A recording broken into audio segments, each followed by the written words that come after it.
Someone may be testing your boundaries right now, not in a loud or obvious way, not through direct confrontation or open conflict, but through small actions that seem harmless at first, actions that feel easy to ignore, easy to excuse, easy to explain away as personality, stress, or misunderstanding. And that's exactly why boundary testing is so difficult to recognize in the beginning. Because if someone openly violated your limits, if they clearly crossed a line without hesitation, you would notice it immediately. You would react. You would protect yourself. But boundary testing rarely begins with obvious violation. It begins with small steps that feel insignificant in isolation but powerful when repeated over time. Think about a moment when you said no to something simple, not a major decision, not a serious conflict, just a small boundary, something that felt natural to express. And instead of that boundary being respected immediately, the response you received felt slightly uncomfortable, not aggressive, not openly disrespectful, but persistent in ways that created tension. Maybe they asked again. Maybe they joked about it.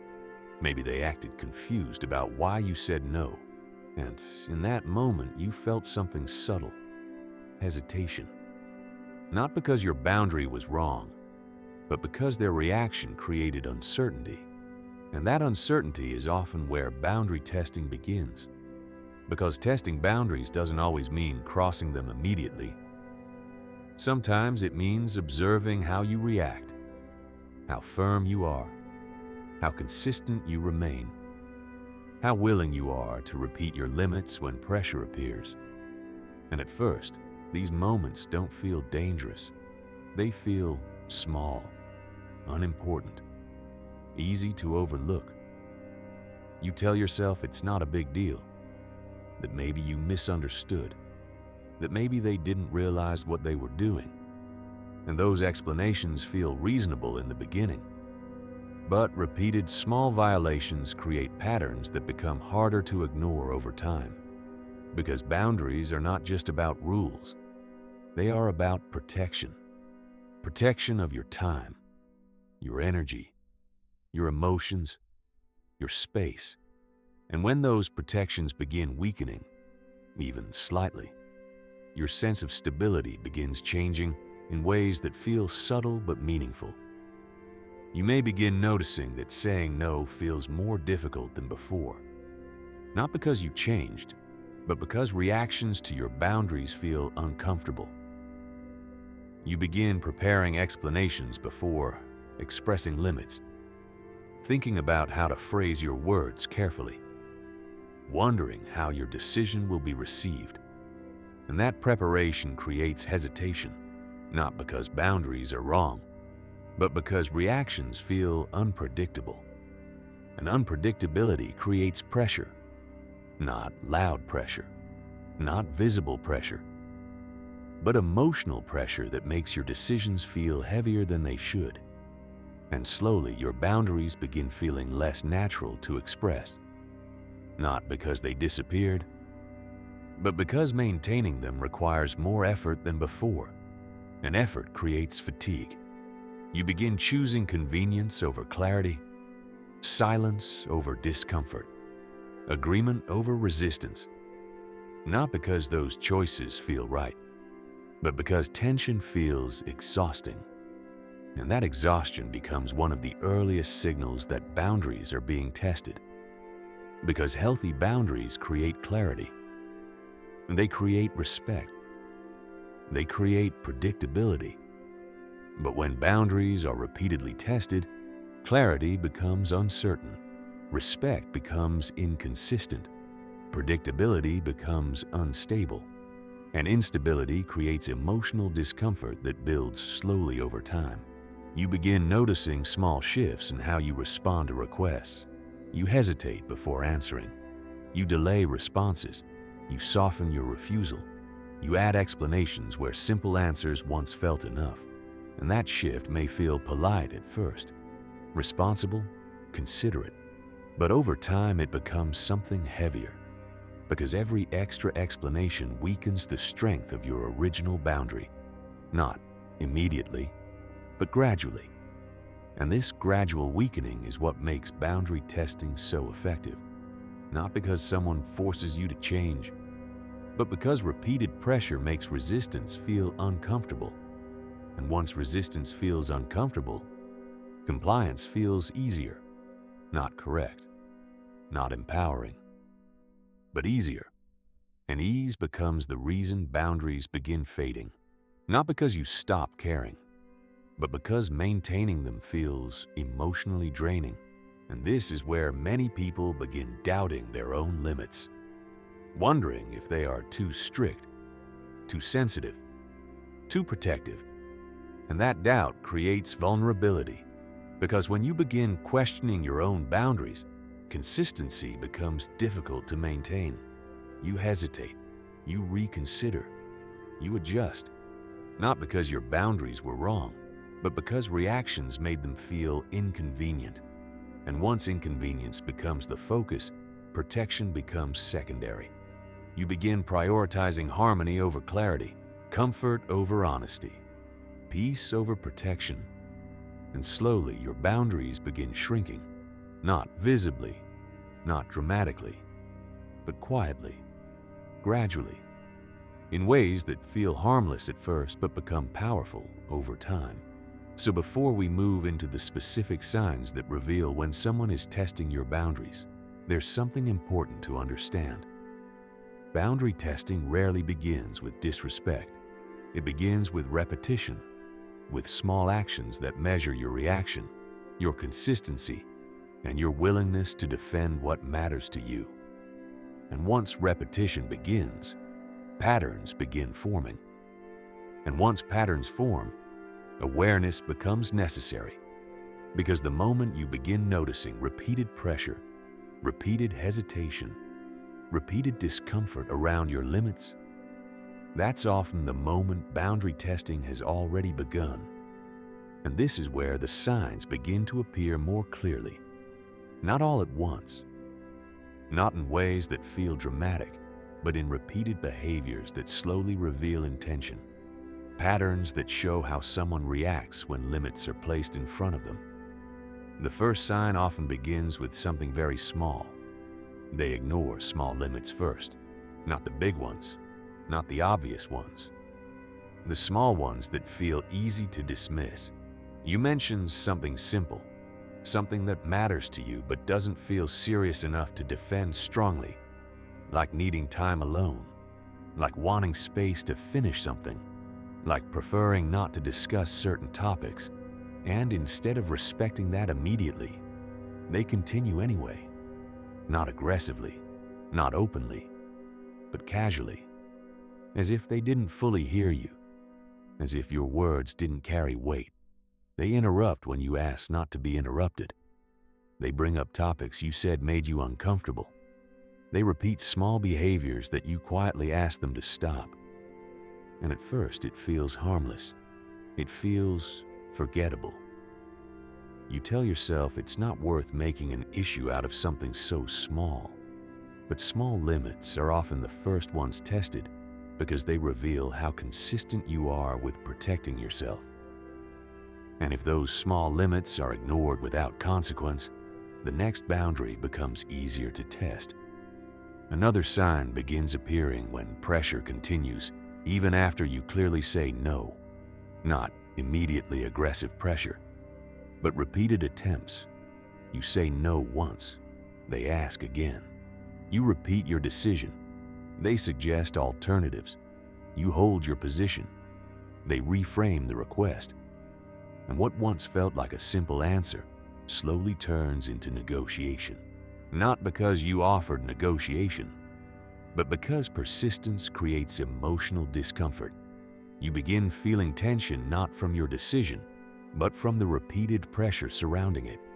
And over time, saying no begins to feel exhausting, not because no is wrong, but because defending it requires more effort than expected. And that effort slowly changes how often you say it. You begin avoiding refusal altogether, not because you agree, but because resistance feels tiring.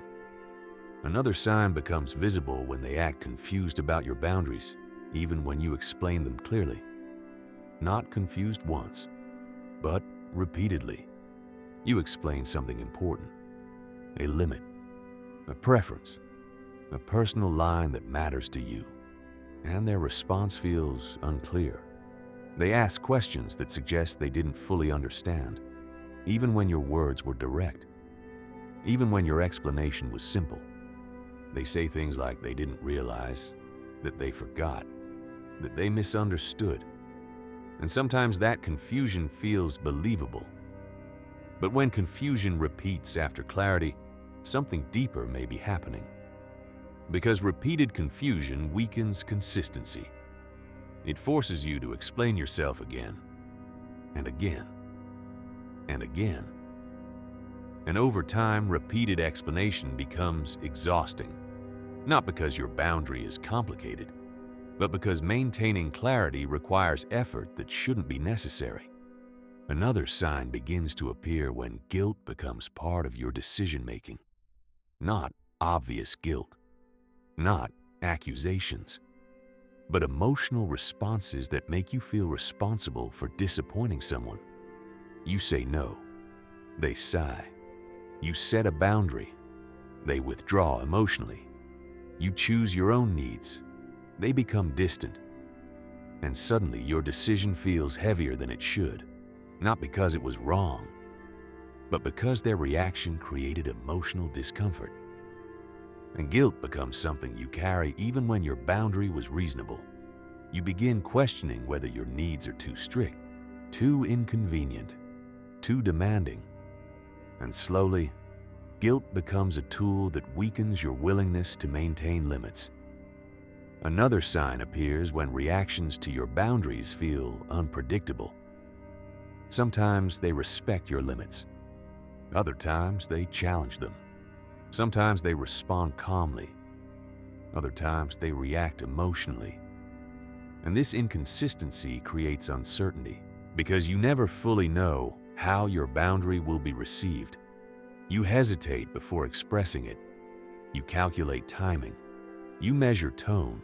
You consider consequences. Not because boundaries are wrong, but because unpredictability creates tension that feels difficult to manage. And that tension makes your limits feel risky to express. Another sign becomes visible when you notice repeated testing of your reactions, not just your limits. Your reactions. They observe how you respond to pressure, how long you remain firm, how quickly you adjust, how willing you are to repeat your position. And those observations shape future behavior. If resistance weakens, pressure increases. If hesitation appears, persistence continues. And slowly the situation becomes less about the boundary itself and more about how much pressure you tolerate. And once tolerance becomes visible, repetition becomes predictable. Another sign begins appearing when emotional reactions intensify the moment you hold your ground. You remain calm, firm, clear. And instead of resolution, emotion increases, not always anger. Sometimes disappointment, sometimes sadness, sometimes frustration. And those reactions create emotional tension that makes standing firm feel uncomfortable. Not because your boundary is wrong, but because emotional responses feel heavy to carry. You begin wondering if holding your ground is worth the discomfort, if resistance is worth the tension. And slowly, maintaining your boundary begins feeling emotionally expensive. And that emotional cost becomes the reason many people begin adjusting their limits, not because they changed their mind, but because pressure became difficult to hold. And when all of these signs begin connecting, when small limits are ignored, when no becomes negotiation, when confusion repeats, when guilt appears, when reactions feel unpredictable, when pressure continues, and when emotional responses increase the moment you remain firm, something becomes clear. Boundaries are not simply being crossed, they are being tested, measured, observed, repeated. not randomly, but intentionally or habitually in ways that reveal how much resistance exists. And once resistance weakens, testing becomes easier, because consistency is what protects boundaries, and inconsistency is what weakens them.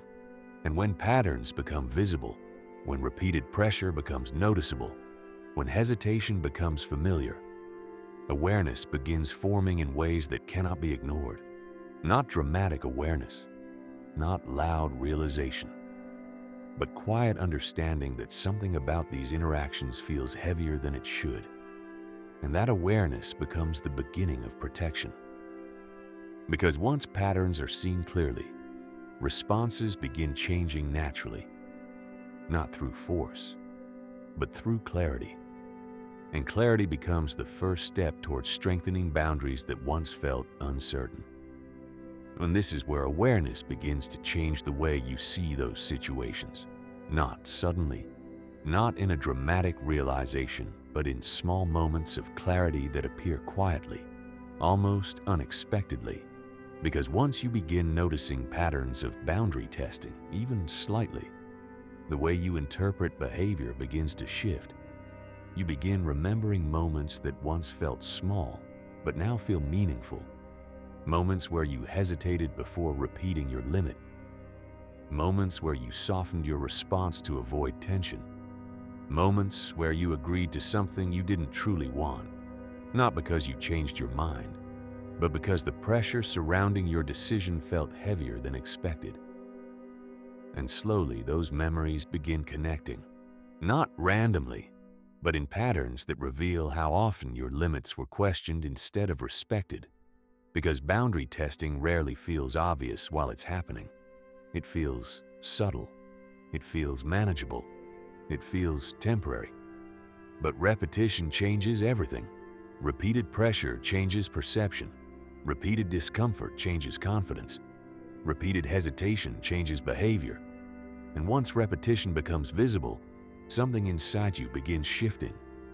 Not loudly, not dramatically, but steadily. You begin noticing how often your decisions were influenced by reactions rather than intention. How often your responses were shaped by discomfort rather than clarity. How often your silence replaced honesty because tension felt easier to avoid than conflict. And that realization can feel uncomfortable at first. Not because something terrible happened, but because awareness changes how you understand your own behavior. You begin questioning why certain limits felt difficult to maintain, why simple no responses turned into explanations, why small requests felt heavier than they should have. And those questions begin leading to something important: understanding that boundaries are not just words. They are actions. They are repetition. They are consistency over time. Because saying no once is not always enough. Maintaining no requires clarity.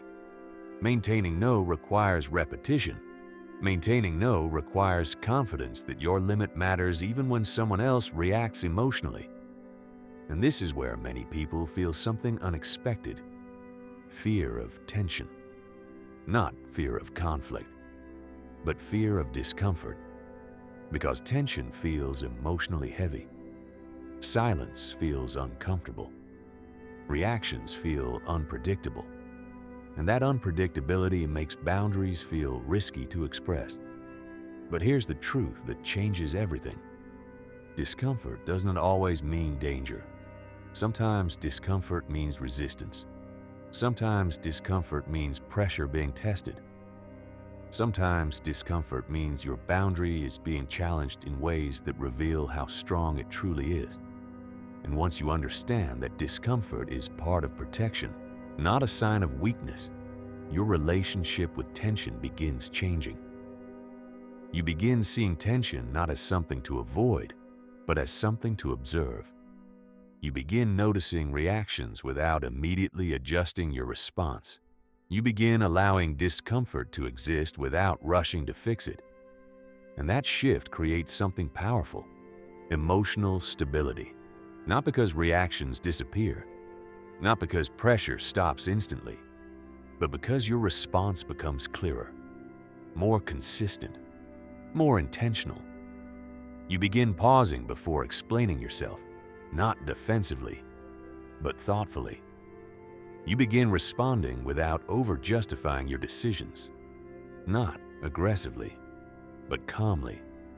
You begin repeating your boundary when necessary, not emotionally, but confidently.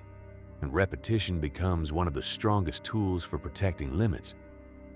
Because boundaries are not proven once, they are reinforced repeatedly. And repetition creates clarity, not just for others, but for yourself. Because each time you repeat your boundary, your confidence strengthens. Not loudly, not dramatically, but quietly through consistency. And consistency creates predictability. Not predictability of reactions, but predictability of your own behavior. You begin trusting yourself to respond the same way each time your limit is tested. You begin trusting your voice to remain steady even when pressure appears. You begin trusting your decision even when someone reacts emotionally. And that trust becomes the foundation of strong boundaries, not control over others, but control over your own responses. And this shift changes how interactions feel over time. Not immediately, not perfectly, but noticeably. You feel less hesitation before saying no, less anxiety before expressing limits, less guilt after maintaining boundaries. And that reduction in hesitation creates clarity, not confusion, not doubt. Clarity. Because once clarity replaces hesitation, your limits feel natural again. Not forced, not defensive, but grounded in understanding. And understanding changes behavior without requiring force. You begin choosing responses that reflect your needs rather than someone else's reactions. You begin protecting time without apology, energy without explanation, space without hesitation. And these small decisions create noticeable change inside you, not just in behavior, but in confidence. Because confidence doesn't come from approval. It comes from consistency, from knowing that your limits remain stable, even when pressure appears. And perhaps the most important shift happens when you stop measuring your boundaries by other people's reactions. You stop adjusting limits based on guilt. You stop weakening decisions based on discomfort. You stop shrinking your needs to maintain temporary peace, and instead you begin measuring your boundaries by one simple question. Does this protect what matters to me? Not what feels convenient, not what feels comfortable, but what feels necessary. Because boundaries are not about controlling others. They are about protecting yourself, protecting time, protecting energy, protecting emotional space. And once protection becomes intentional instead of reactive, something stabilizes inside you. You feel calmer, more certain, less reactive to pressure. Not because challenges disappear, but because your response becomes stronger, more predictable, more reliable. And reliability changes how others interact with you over time. Not because you force them to change, but because consistency creates expectations. Expectations that your limits remain steady, that your response remains clear, that your decisions remain consistent. And this clarity reduces repeated testing, not completely, but noticeably. Because boundaries that remain firm become harder to challenge, and boundaries that remain unclear become easier to test. And understanding that difference becomes one of the strongest forms of protection you can develop. Because once awareness becomes part of how you respond to pressure, boundary testing becomes easier to recognize before it escalates, before hesitation turns into agreement, before discomfort turns into silence, before pressure turns into compliance. And that early recognition changes everything, not through confrontation, not through argument, but through clarity, through repetition, through confidence built slowly over time. And this confidence doesn't feel loud. It feels calm, steady, grounded, because it comes from knowing that your limits matter even when they create discomfort, even when they create tension, even when they require repetition. And once that understanding becomes part of how you think, how you react, how you respond, something changes in a way that becomes difficult to reverse. You stop reacting automatically. You start responding intentionally. You stop shrinking your limits. You start strengthening them. And that shift creates emotional stability that becomes difficult to influence. So if any part of these patterns felt familiar, even slightly, don't ignore that recognition. Don't dismiss it. Don't convince yourself that discomfort means you are too strict or too sensitive. Because sometimes discomfort is the clearest signal that protection is necessary. And once you begin noticing those signals, once you begin recognizing repeated pressure instead of isolated moments, once you begin trusting your limits again, something changes in ways that feel subtle but powerful. You begin speaking more clearly, responding more confidently, standing more firmly in your own decisions. And when clarity replaces hesitation, when repetition replaces doubt, when consistency replaces pressure, boundary testing begins losing its power. Because testing only works when limits feel uncertain. But the moment limits become clear, the moment responses remain steady, the moment hesitation turns into confidence, that's the moment pressure begins fading. And once your boundaries feel stronger than the discomfort surrounding them, no one can quietly test them without you noticing again.